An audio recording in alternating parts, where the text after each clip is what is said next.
a happy Monday, the 18th day of May, 2020. I'm Dan Kuntz, and this is Wake Up Wenatchee Valley. We're down the road again for another week of local television entertainment, local television information, and just local TV. Lots of things going on today, quite a bit of news to get to, as you might imagine. The weather is going to be, once again, all over the board. In fact, the National Weather Service has issued a flash flood watch for a great deal of our viewing area. It begins at 1 o'clock this afternoon, goes till 9 o'clock tonight. We didn't get that dramatic weather we were expecting over the weekend. It was cool with some light rain here and there. We needed more rain. That really didn't pan out.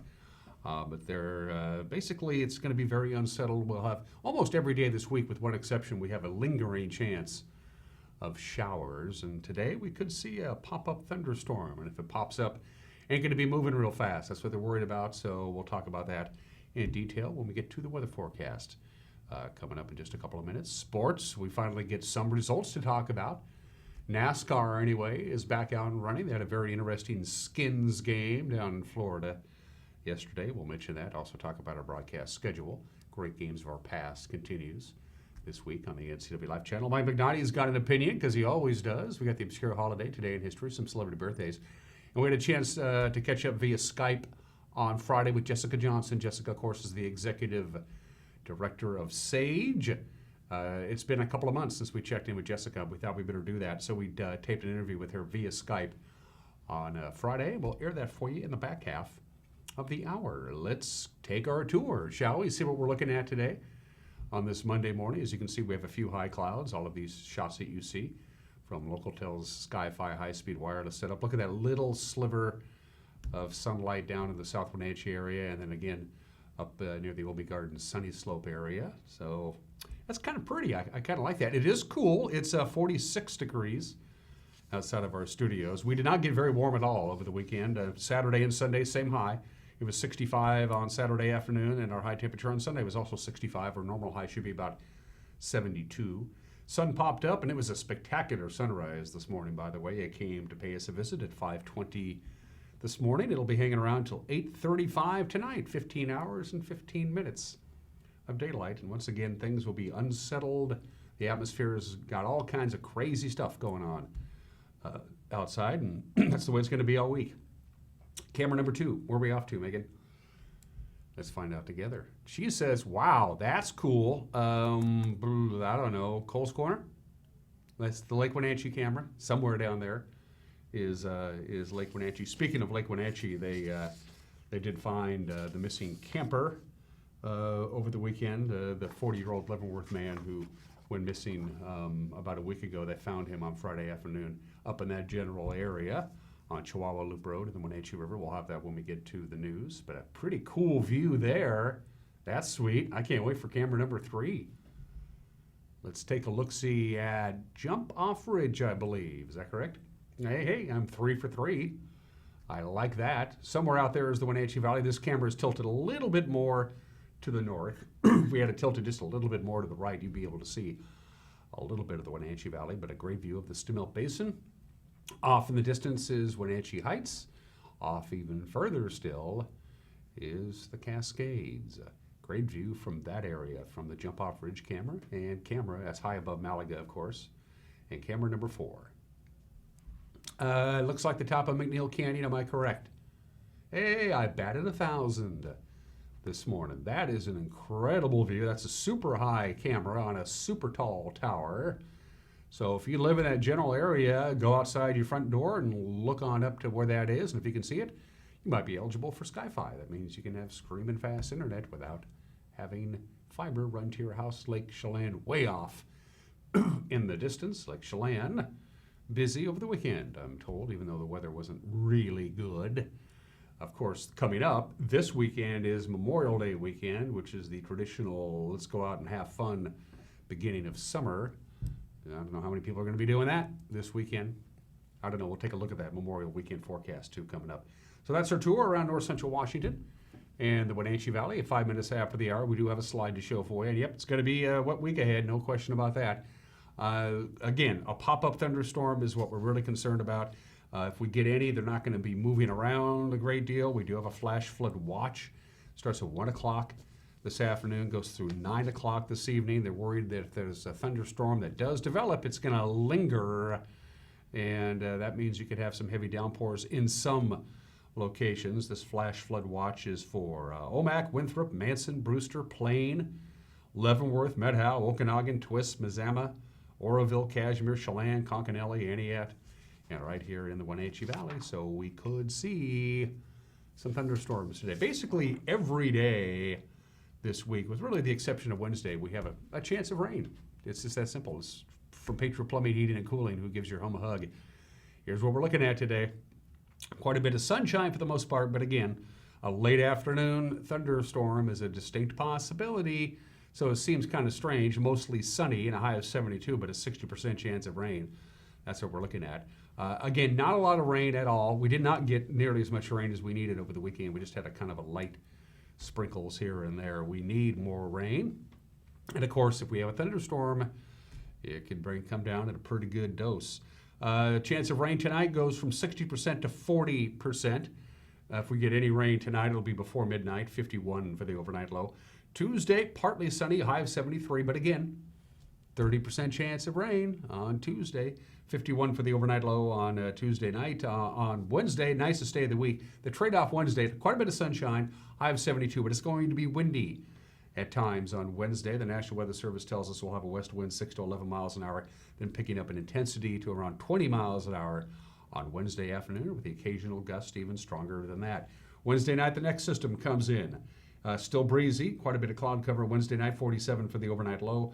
Thursday, again, a chance of showers under partly sunny skies, about a 40% chance of rain on Thursday, high of 65. Friday, partly cloudy, slight chance of rain, high of 67. Heading into the Memorial Day weekend, quite a bit of sunshine on Saturday, I'm liking that, high of about 75. Partly cloudy skies Sunday, and a high of 79. Of course, anytime you start predicting the weather more than, say, 72 hours in advance, it's a kind of a guessing game. They have to look at what the computers think are going to happen, and they use their common sense, and they bring it all together. So hopefully the forecast for Memorial Day weekend holds true. But again, the big story today is the flash flood watch, which begins at 1 o'clock this afternoon, goes till 9 o'clock tonight. Hope it doesn't happen, but it's out there. It's on our radar, if you pardon the weather pun. 8 minutes after the hour, going to take a quick break and come back with your Monday morning news. You're watching Wake Up Wenatchee Valley on the NCW Live channel.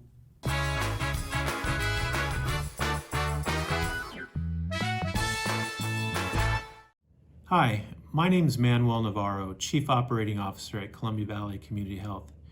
Patient safety is our top priority, including providing care that just can't wait. With enhanced safety precautions, we want to ensure you that we're able to continue providing safe and efficient in-person care at our clinic.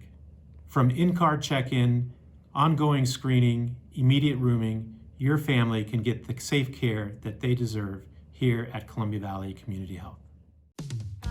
Hi there, it's Les Schwab Tires. Well, more like Les Schwab alignment and brakes and shocks and wheels and tires. Now, some tire places don't offer all that. They only sell tires. And we're not sure how they sleep at night, because all those services affect things like steering and stopping.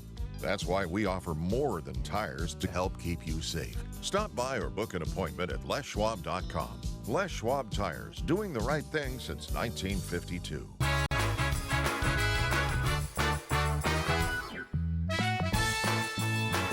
We have returned at 9 minutes after the hour. We have a mixture of clouds and sun, 46 degrees, and that's pretty much what we're going to have all day today. Clouds and sun, but a late afternoon thunderstorm is a possibility. Here's what's making headlines. The body of a missing 40-year-old Leavenworth man was found Friday afternoon in the Wenatchee River. It was along Chihuahua Loop Road.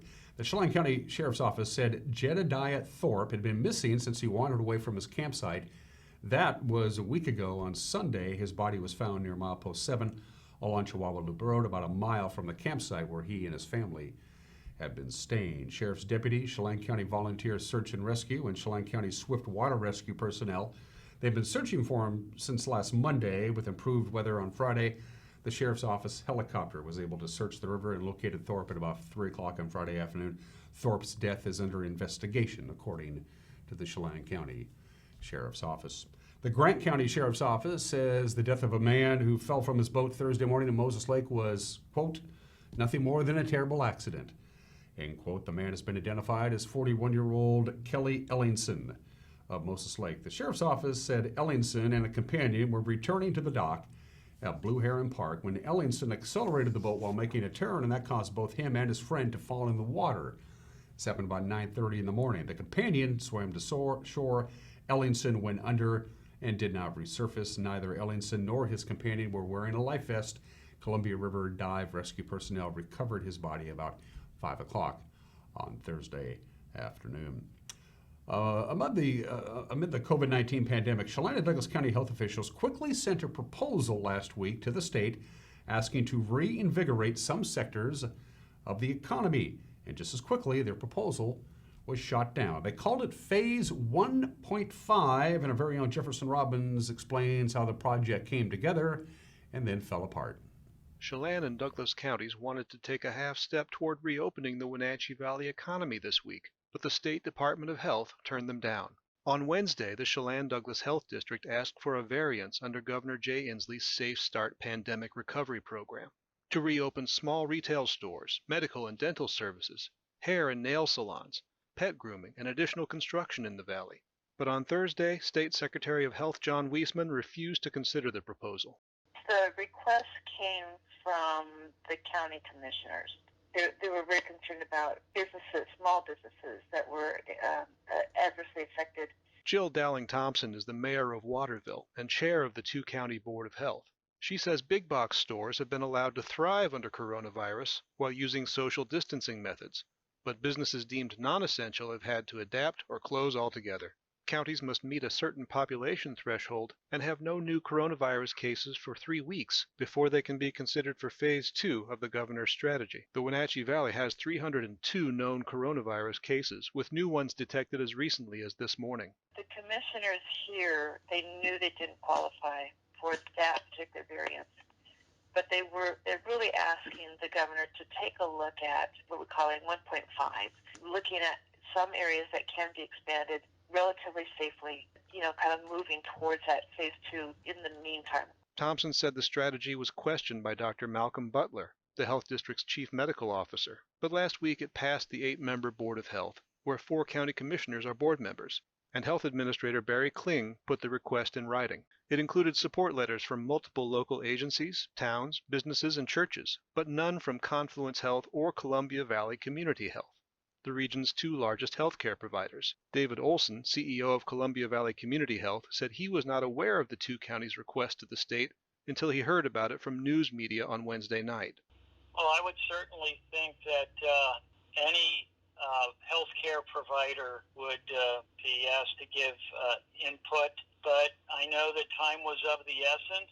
As part of the application, the state wanted a letter from local hospitals about their preparedness for increased COVID-19 cases. Dr. Peter Rutherford, CEO of Confluence Health, attended the virtual Board of Health meeting and set out to respond. So I did have a draft letter prepared answering those questions, but was informed this morning that the request was denied before I had an opportunity to submit that letter. As for the next steps, Thompson said, I think we just continue working on our capacity to do contact tracing, to set up our surveillance. One of the issues with the contagion is that people have the virus and don't get sick. And those people can infect a fair number of people. Jefferson Robbins, NCW Life.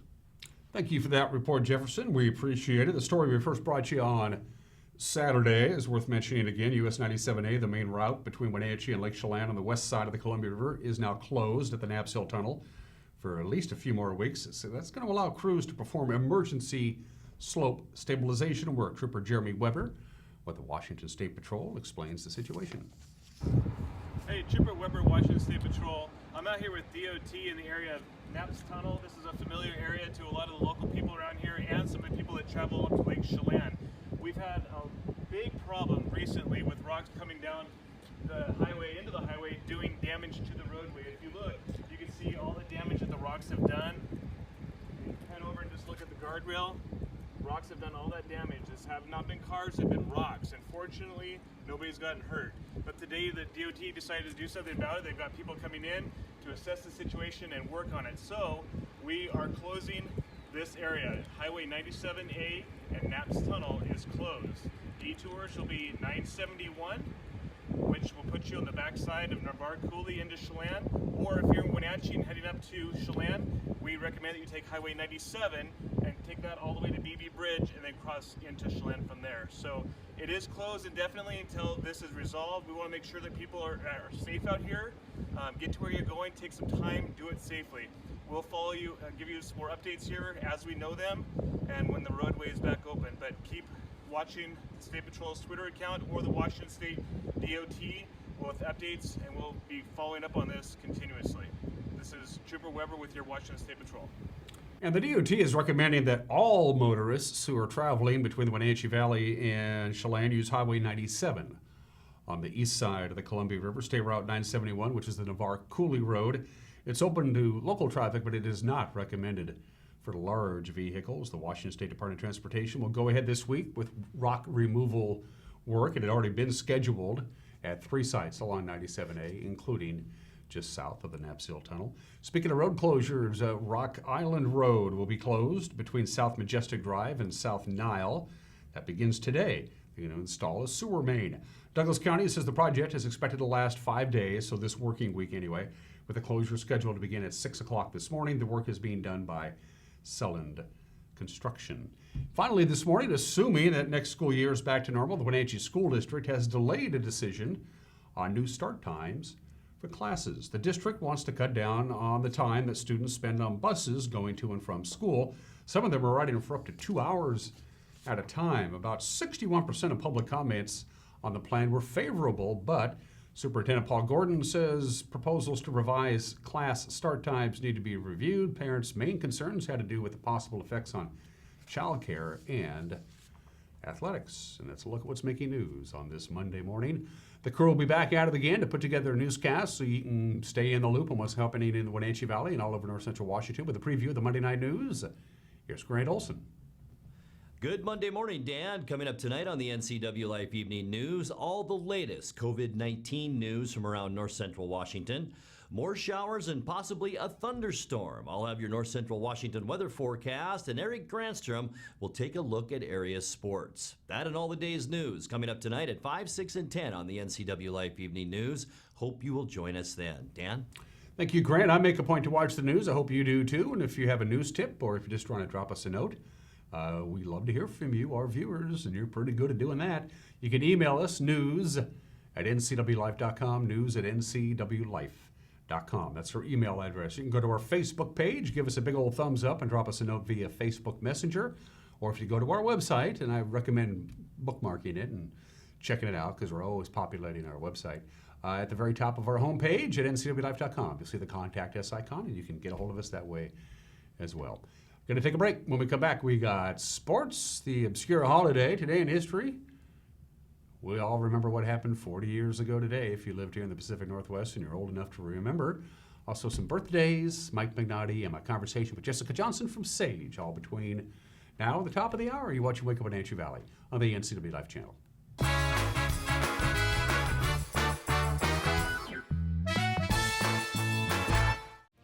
Hi, I'm Chelan County Commissioner Kevin Overbay. I urge all of you to stay home, stay healthy, and stay safe. You can help our community out by urging your friends and relatives from other parts of the Northwest to please stay home. We have a beautiful county with places that people like to visit, but their visits are putting a strain on our resources, our first responders, and our health professionals. Please help us get the message out. We love visitors, but wait until we've gotten through the coronavirus pandemic to come see us. I know that this community will do all that they can to help us get through the coronavirus. Thank you, and be well.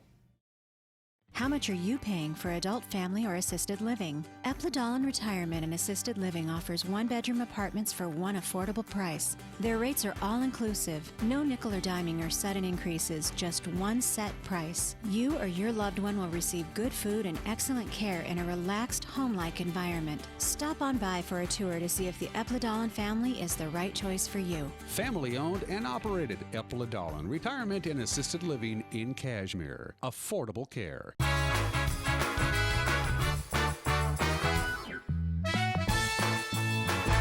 Good to see you again. 20 minutes after the hour. Let's talk about sports. Seahawks cornerback Quentin Dunbar out of jail. He posted a $100,000 bond after he turned himself into authorities on Saturday. A warrant for Dunbar's arrest was issued Thursday in Miramar, Florida, along with New York Giants cornerback DeAndre Baker for the duo's alleged role in an armed robbery at a party on Wednesday night. Dunbar's attorney, Michael Greco, argued before the judge Sunday morning that his client should be set free. Greco showed the judge affidavits from 5 witnesses at the party that exonerates his client. Reportedly, the 5 witnesses are the same 5 who reported the theft to police. Dunbar and Baker are accused of robbing thousands of dollars in cash and pricey designer watches at gunpoint after an argument broke out at a party on Wednesday night. NASCAR is back, and they celebrated a successful return to racing on Sunday, the Real Heroes 400 at Darlington Raceway. Kevin Harvick won his 50th race in his career. It was NASCAR's first race since back in March. He led 159 laps in the race, which was run, of course, without any fans. It was the first of 4 NASCAR races that will be run over the course of the next 10 days. If you missed the news on Friday, the Wenatchee Valley Super Oval announced it's going to schedule some practice nights.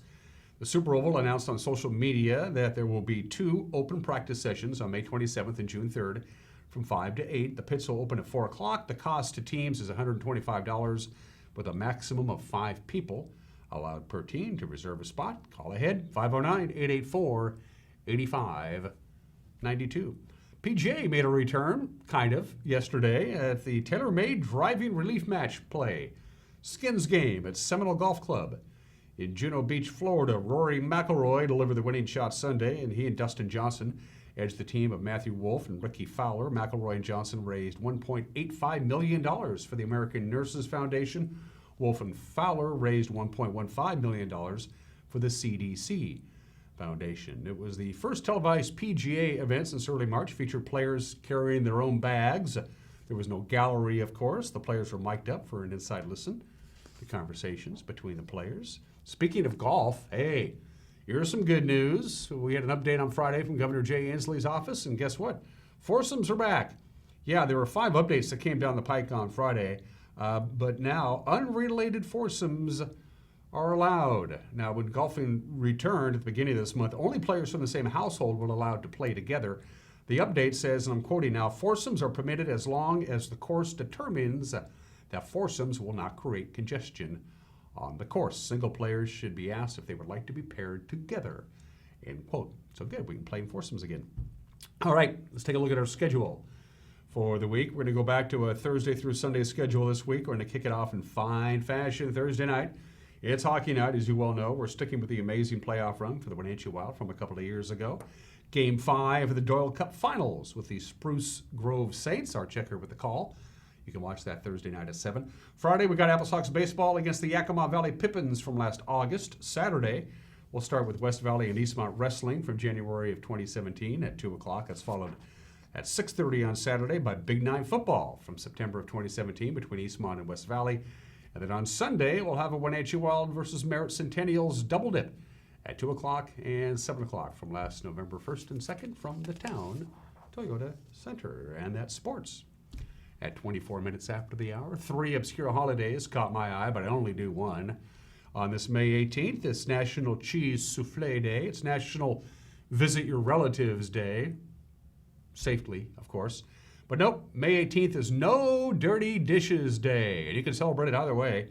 You can celebrate it by not washing dirty dishes or by washing all the dirty dishes that you got. Of course, dirty dishes are a part of life. You know, we spend a lot of time washing our dishes. I don't have a dishwasher at my house. I don't really need one.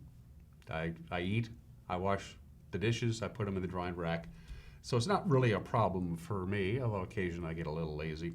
So how do you celebrate No Dirty Dishes Day? Well, you wash all your dishes in your sink. So your kitchen and your sink will be all nice and clean and sparkly. Or you don't wash any of them. You will have to eventually, but if you want to take a break. Or you can use disposable dinnerware. You don't have any dishes at all. You just throw the plates in the garbage can. I don't do that. It's not necessarily environmentally friendly. I have a feeling that those plastic forks and knives take a long time to decompose. National No Dirty Dishes Day today. It is May 18th. Let's do Today in History.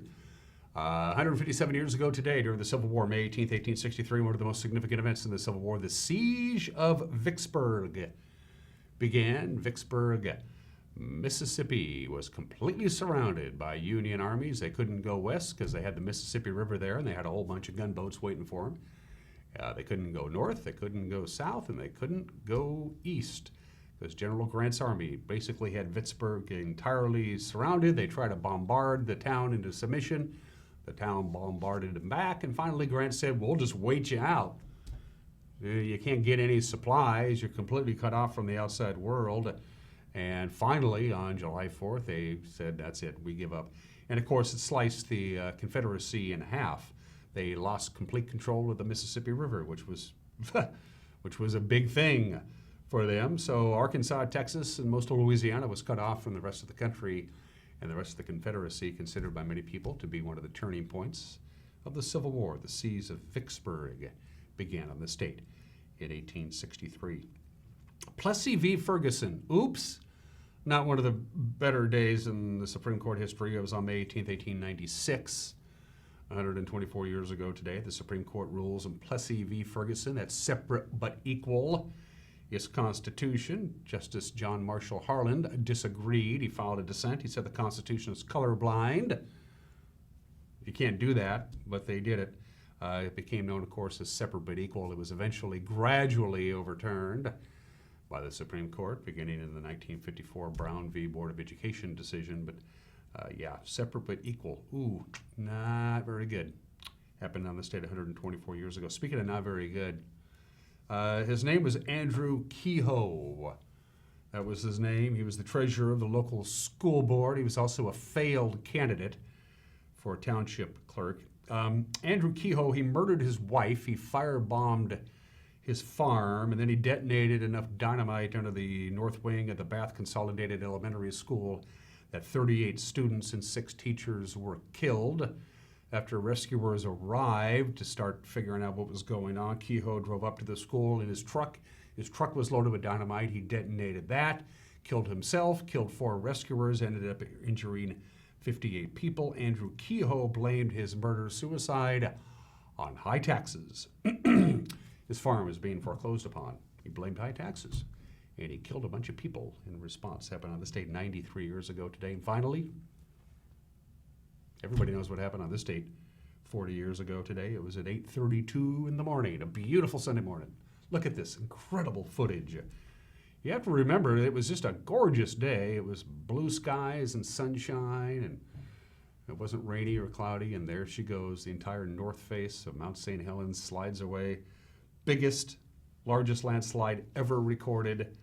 The mountain erupted, 57 people died, $3 billion in damage. Remember when this is a computerized version of the same footage you just saw. Remember, it exploded at 300 miles an hour, and 17 miles of forest directly in the path was completely wiped off the face of the earth. Untold amounts of wildlife died. I heard it. I was sleeping outside in the front yard because it was, as I mentioned before, it was beautiful, beautiful weather. That Saturday night and that Sunday morning, I'm laying in my sleeping bag and I heard a sonic boom. And I thought, that's the strangest sonic boom I've ever heard. Turns out it wasn't the sonic boom, it was Mount St. Helens blowing up. ABC News coverage of before Mount St. Helens blew her top or her side, and afterwards from ABC News. Most of the residents around the base of Mount St. Helens have already been evacuated, but a few have refused to leave, including 84-year-old Harry Truman, who says the earthquake preceding this morning's eruption was the strongest he's felt so far. Truman, who is not related to the former president but is just as feisty, says he's lived here 54 years and is not about to leave. He's got enough bourbon and coke and food, he says, to stick it out a long time. Mount St. Helens, for 123 years it was dormant, but today the volcano exploded with a powerful force that turned daylight to dark. Tonight, the death toll from the explosion has reached at least 7. Tom Schell reports. Mount St. Helens literally blew her top this morning and has been belching smoke and ash ever since. There are unconfirmed reports of lava flowing on the mountain. The volcano was over 9,700 feet high, but lost an estimated 700 feet today. At least 5 people have been killed and many others are missing. The smoke and ash is covering a wide area of the Pacific Northwest, as we can see in this infrared satellite photo. The cloud of ash extends from Mount St. Helens eastward across the Idaho Panhandle into Montana. In Yakima, Washington this morning, 85 miles north of Mount St. Helens, it was like midnight. Streetlights came on automatically, and many cars stalled when the ash clogged carburetors. Walls of mud slid into the Toutle River, sending a 20-foot-high torrent of water rushing downstream. A Weyerhaeuser logging camp was wiped out, and the logs swept downriver. The debris took out one bridge and forced the closing of the Interstate 5 bridge for several hours. It is feared that some people could have been swept away by the floodwaters, but the 5 confirmed deaths were blamed on the heavy ash and the sulfuric gases that poured out of the volcano. A team from National Geographic reported from the north side of the volcano that Spirit Lake appeared to be boiling and the Spirit Lake Lodge was flattened. That's the home of Harry Truman, the 83-year-old caretaker who has refused to leave the mountain. Today we got the first close-up look at Mount St. Helens since the massive eruption Sunday morning. This is the area that blew out. It is the slope that had been bulging for several days. The force of the blast flattened everything in its path. These logs were a forest until 8:30 a.m. Sunday. The landscape is almost colorless because of the heavy coating of volcanic ash. This is the bottom of the Toutle River, the water cut off by a 200-foot-high mud flow that acts as a natural dam. Scientists say the water will soon come over the dam, probably causing major flooding downstream. If the dam bursts, it could cause flooding at the towns of Kelso and Longview, Washington, 40 miles away, where 50,000 people live. Silt and mud that got into the Toutle River from the eruption has been carried into the Columbia River, making it too shallow for shipping. At least a dozen freighters are stranded in the ports of Vancouver, Washington, and Portland, Oregon. Mount St. Helens is continuing to send up clouds of ash that are drifting to the east, dropping a heavy layer of ash over a large area. Yep, if you were old enough to remember, you remember the events of 40 years ago today. Let's do some birthdays for you. The Pope John Paul II, was born 100 years ago today. On May 18th, 1920, His Holiness Pope John Paul II, the most significant religious figure of the 20th century. Of course, he passed away in 2005 at the age of 84. Not a lot to say about His Holiness Pope John Paul II, who would have been 100 years old today. The last surviving original cast member of the Big Four, Bonanza, Pernell Roberts. He was my favorite. Adam was my favorite Bonanza character. We chased Lady Luck till we finally struck Bonanza. Hoss and Joe and Adam know every rock and pine. No one works, fights, or eats like those boys of mine. Of course, he was also Trapper John McIntyre in the 1970s. Pernell Roberts, born in the state in 1928. He died in 2010 at the age of 81. Reginald Martinez Jackson, Mr. October. The guy won everywhere he went in his 21 major league career. He played on 11 division winners, 6 pennant-winning teams, 5 world champions. His regular season lifetime batting average was only .262, but his batting average in the World Series, .357, and he also still holds the major league record for most strikeouts. He struck out 2,597 times, but he will always be known as Mr. October, a nickname that he deserved. Reggie Jackson, 74 years old today. Who holds the all-time record for most #1 albums and singles and gold albums and platinum albums and multi-platinum albums in the history of country music? George Strait, 68 years old today. He's recorded the most #1 songs and the most top 5 songs in the history of music, regardless of genre. And he is the only artist in a history of music, of any kind, of any genre, to have a top 10 hit every year for 30 years. George Strait, the great George Strait.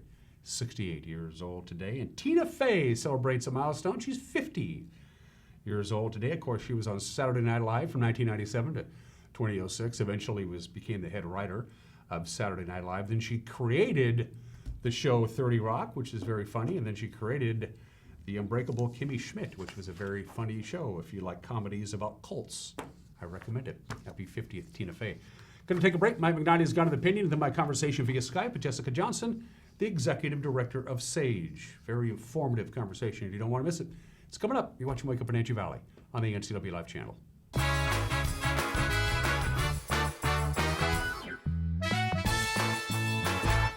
What's your AUT-TO emergency? It's a Frappuccino mocha with whip. The espresso shakes are my most favorite because I can get any flavor. Peanut butter chocolate for pita. Definitely the espresso shakes. My favorite is the mocha for pitas. A peach Red Bull.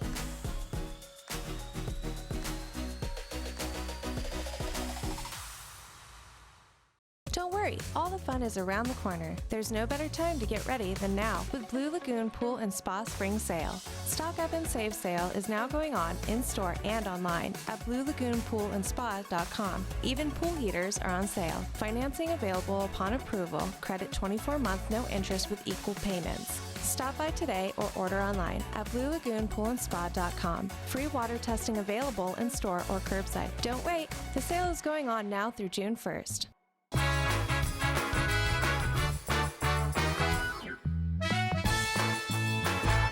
Hey, this is Mike Mad Dog Magnati, and everybody's entitled to my opinion. Now, as a mental health professional, I sometimes deal with clients and the stress and angst that's caused by their finances. Now, some folks are working themselves to the bone to not really build their business, but to make their business bigger and more financially successful. Now, I always ask these people, what are you really working for? Now, being a financial success is fine. Money is a great thing. But if it becomes only a goal in itself and not the tool it's supposed to be, all some people are working for is gain, not for a life of fulfillment. You know, sometimes Rosie and I just go out for an expensive dinner or take a weekend out of town without worrying about what we're spending. And we look at each other and say this in a meaningful way together, this is what we're working for. And that's the truth. And this is Mike Mad Dog Magnati, and that's my opinion.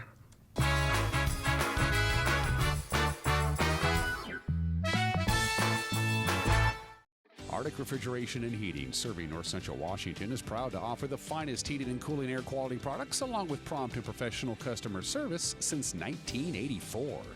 Regardless of the temperature outside, Arctic is here for you. Arctic offers a variety of services: residential and commercial heating, air conditioning, commercial refrigeration, as well as planned fall and spring maintenance for the overall well-being of your system. Call Arctic Refrigeration and Heating for your heating and cooling needs.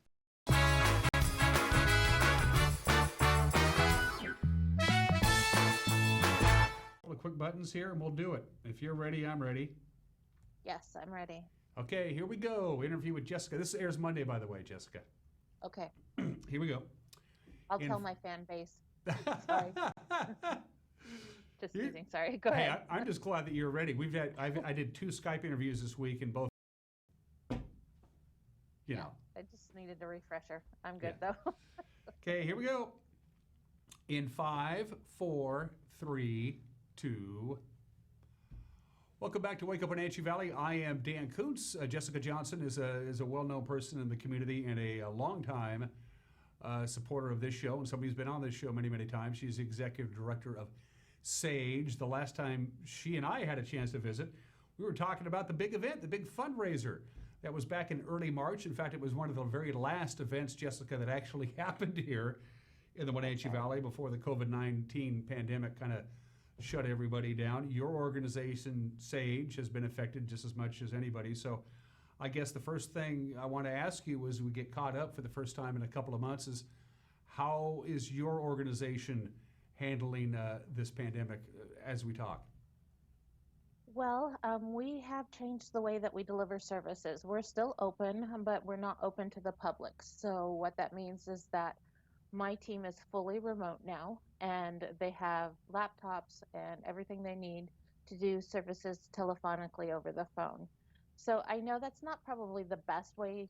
It doesn't feel great to do those services that way, but it is the one way that we have been able to find to keep people safe and still get people what they need. So including staff, because staff needs to stay safe too.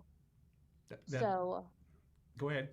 Oh, and we are open currently from 12 to 3 Monday, Wednesday, and Friday for food bank, hygiene, and diapers. So, and then We will see somebody in the office if it's emergent, but if not, if we can make sure that it's, um, I mean, all things are emergent, but there are some things that are ranked higher than that. So.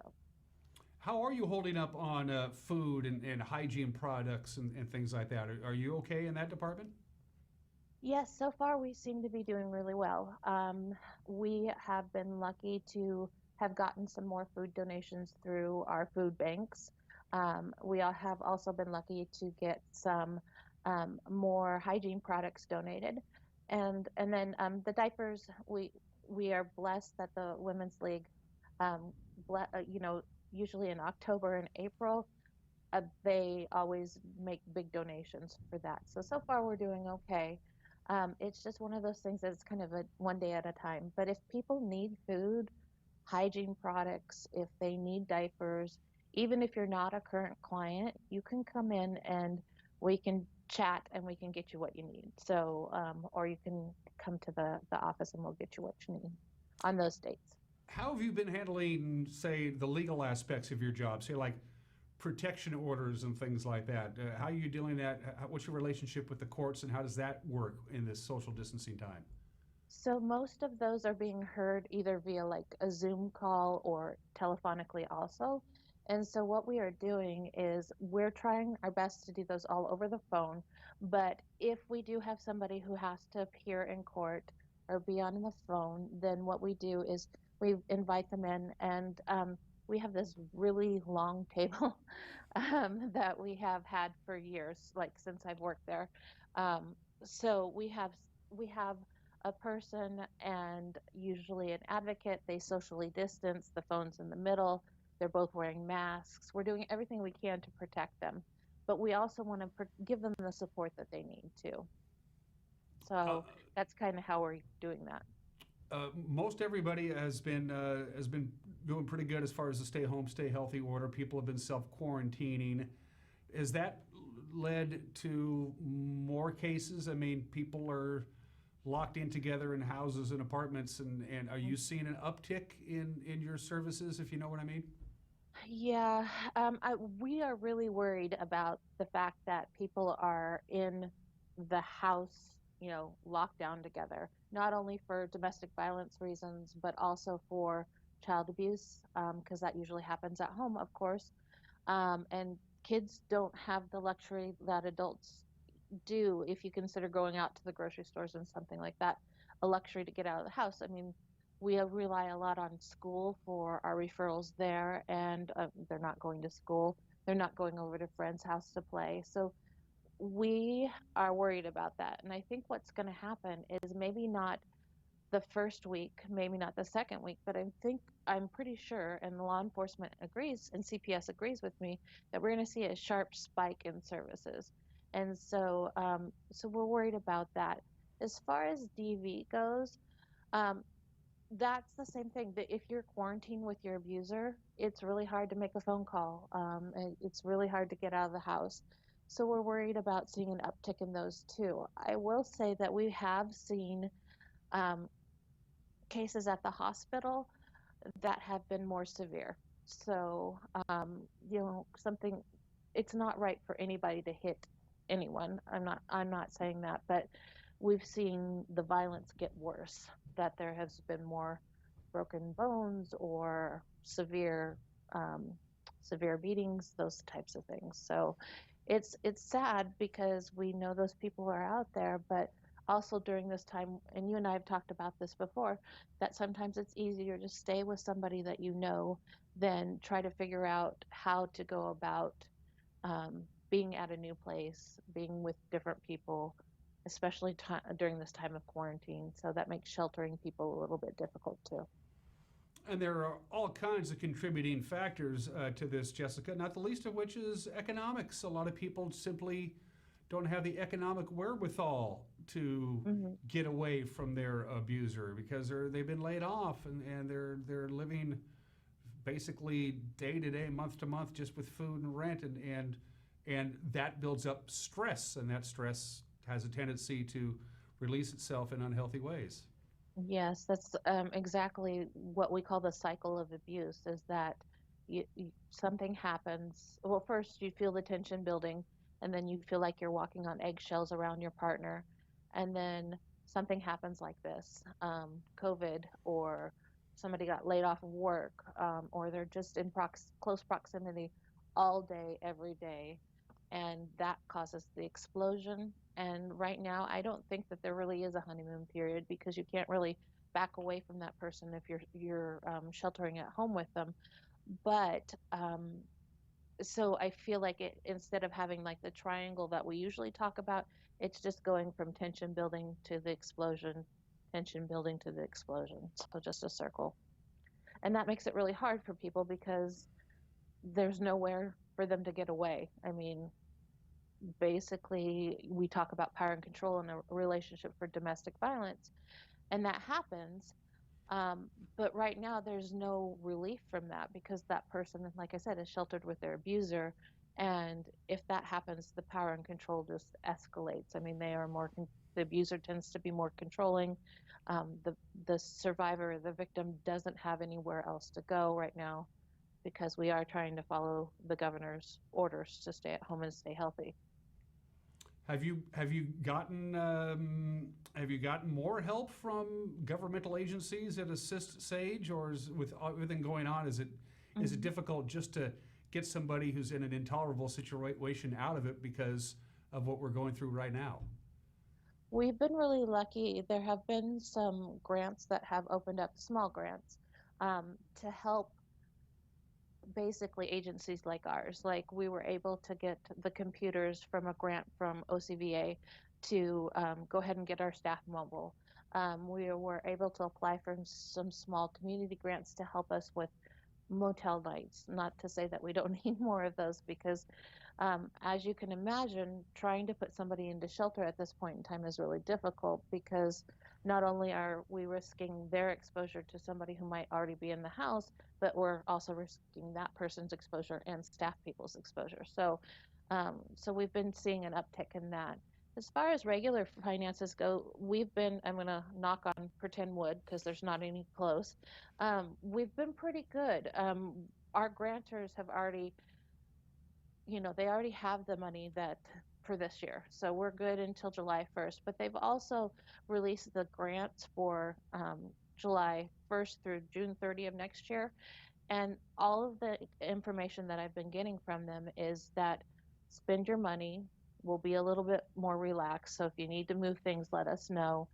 And we have money for next year already. So usually what happens is we're working with the Office of Crime Victims about a year behind. So we're probably using 18-19's money right now, and next year we'll be using this year's money. So, I mean, it's all very complicated, but so we're okay for now, but I never want to lick a gift horse in the mouth. And that's perfectly understandable. And on this topic of money, what can we do, the viewers of this program, the people of the Wenatchee Valley, to help you through this crisis at Sage? What can we do? The most helpful thing for us right now would be donations of money. And we can use those then. Those will be unrestricted dollars. So with grant funds, most of the time those are restricted. So that will allow us to either provide more hotel nights or provide food, because that's the other issue. If you provide a hotel night, then you have to make sure that they have food to eat too. So things like that would be helpful. We currently aren't taking like donations of clothing or anything like that. We're referring those to the YWCA store, mainly because we just don't have the capacity to go through them. And we're not saying that anybody's sick, but also we just can't take that liability at this point in time. So, so money would be helpful. I don't really have any volunteer positions available right now. We're kind of just in a holding pattern, and we're hoping to, after we hear that phase 2 is coming, that we're hoping to open up the office a little bit more. Like I said, right now we're Monday, Wednesday, Friday from 12 to 3 p.m. We're hoping to maybe open up in a couple weeks from Monday, Tuesday, Wednesday, Thursday, Friday, maybe from 12 to 5, and then keep ramping services up. So And they're going to look different too, because we still know that this is a threat to us. So we might be having people take their temperature. We might be limiting the number of support people that they bring. There's all different things that we have to take in consideration before we can just go back to the old normal, if there is an old normal. Yeah. Do we need to be a little bit more vigilant with our neighbors? I mean, I'm talking about, there was never a problem with the people who live next door, but all of a sudden I'm hearing voices raised and I don't see them as much as they used to be. And I think maybe behind the walls at the Smith house, something might not be copacetic. Is that something we need to keep an eye on?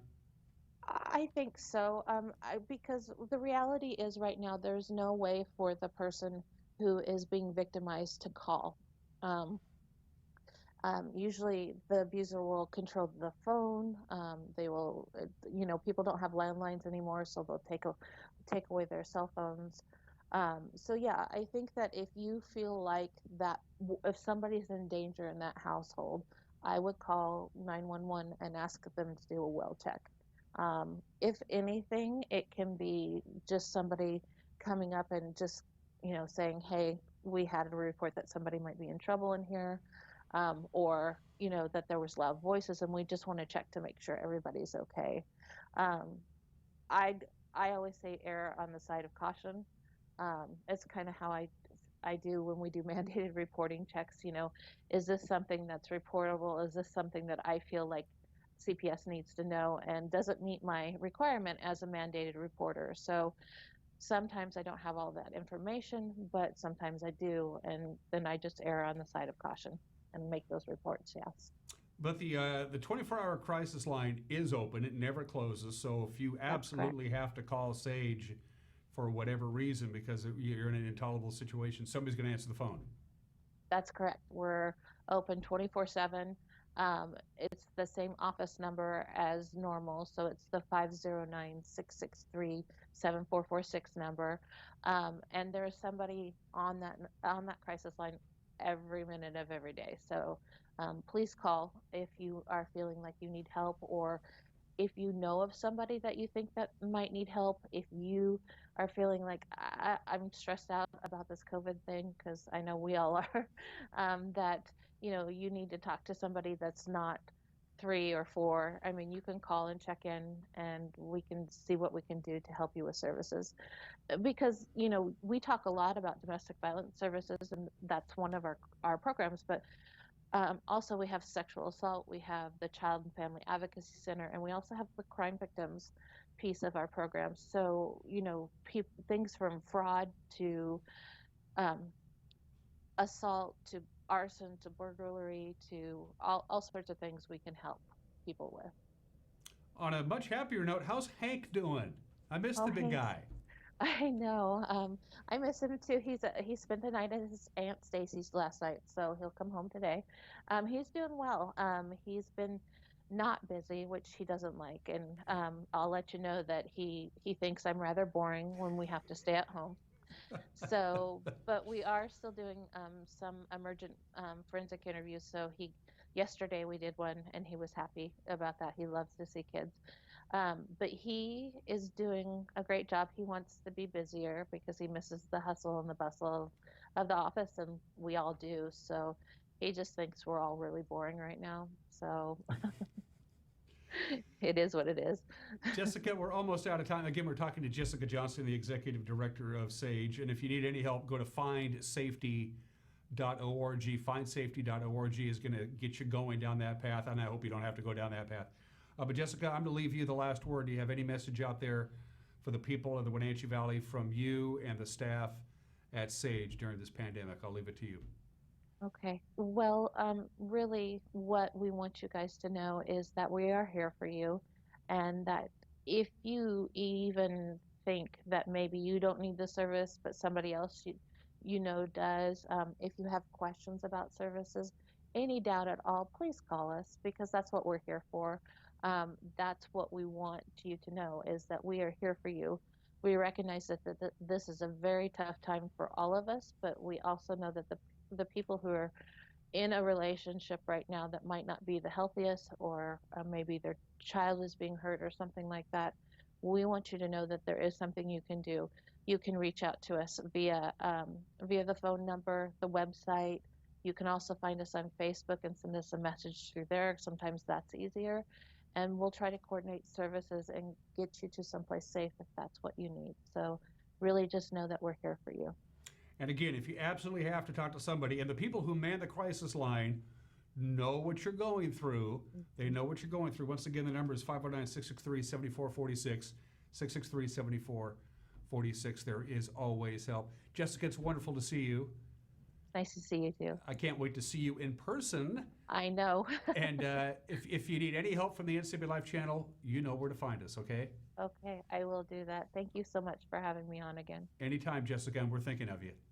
Okay, thanks. Bye.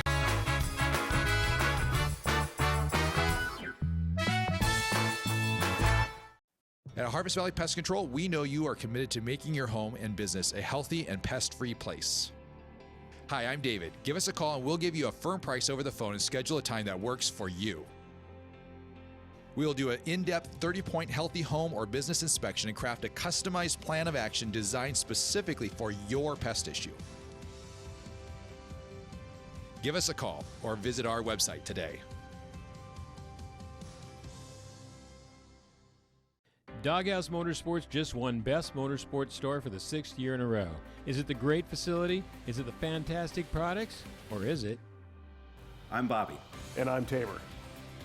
I'm Mike. And I'm Glenn. Hi, I'm Todd. I'm Jeff. And this is the Doghouse Service Team. Hi, I'm Dee. And I'm Dwayne. And I'm Kathy. Come on in and experience the Doghouse. Are you in the doghouse?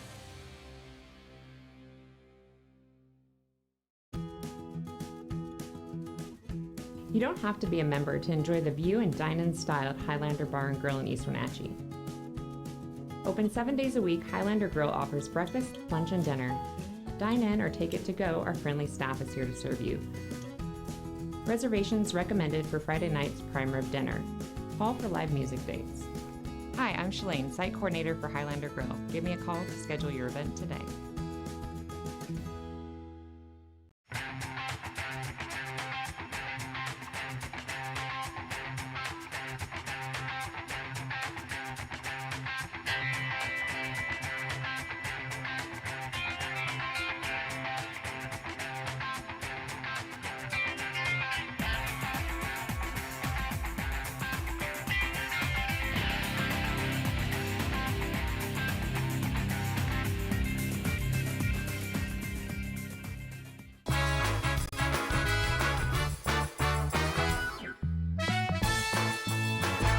And we are back here live from Studio A in downtown Wenatchee on this Monday, the 18th day of May. Before we do the forecast, quick reminder, the National Weather Service has issued a flash flood watch. It begins at 1 o'clock this afternoon, goes until 9 o'clock tonight for pretty much the entire viewing area. We are not ruling out a thunderstorm, and if a thunderstorm does develop late this afternoon, the National Weather Service is predicting they're going to be slow-moving thunderstorms. They can just linger around the foothills, and that means if they linger around, they get some pretty torrential rain at times, and that would not good.